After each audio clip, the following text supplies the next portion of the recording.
Decades ago, in an attempt to curb global warming, mankind launched an artificial coolant into the atmosphere, but it accidentally caused the Earth to enter an ice age where life was nearly extinguished. Only a handful of people were spared because they boarded an around-the-world train with a perpetual motion machine. But for some reason, the founders created a class system based on the order in which people boarded the train, with those who boarded first as the upper class staying in the first car and enjoying most of the train's resources. Those who got on later had to stay in the rear car and live in a filthy 4-story sleeper berth where they ate unknown protein blocks allocated by the upper class every day, and if they were dissatisfied or resisted, they would be suppressed by force by law enforcement officers, and even the children they gave birth to had no right of ownership. For many years, the higher-ups would send a woman in yellow to collect children of the right height and size for an unknown purpose. But no child has ever returned. Curly didn't want his son to be taken away, so he took off his shoes and hit the woman in yellow. Strangely enough, the woman in yellow didn't get angry even though her head was already bleeding, because her injuries were nothing compared to the punishment that Curly was about to receive. The staff first applied lubricant to his arm and set a 7-minute countdown, then put on the iron ring and opened the train's vent to send his arm out of the room. The bone-chilling cold made Curly scream out loud,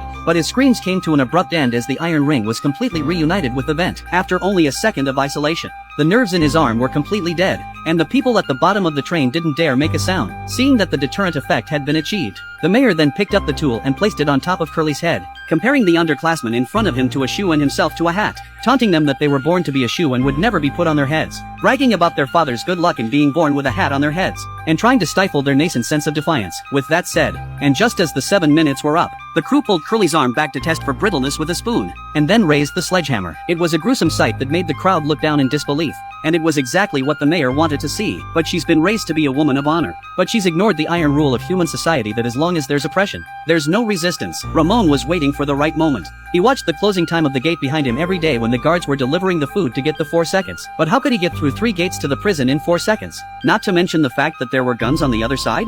Chief Carter advised him to wait for the next message, but Ramon didn't think it was necessary, because when he went to collect the protein blocks he noticed that the soldiers' magazines were empty. So he guessed that the upper decks had used up all their bullets in the first 3 judging sessions. The only question before him was how to get through the gate. So Ramon had the bright idea to gather all the exhaust pipes from the tailgate and form a pillar long enough to jam the 3 gates early the next morning. But just as it was finished, it was time to deliver the food and the crowd panicked. The second in command rushed to order a wall of men to cover the pillar, but it only delayed the process. When the enforcers called the roll, everyone had to crouch down, and the plan would fall apart before all 3 doors were opened.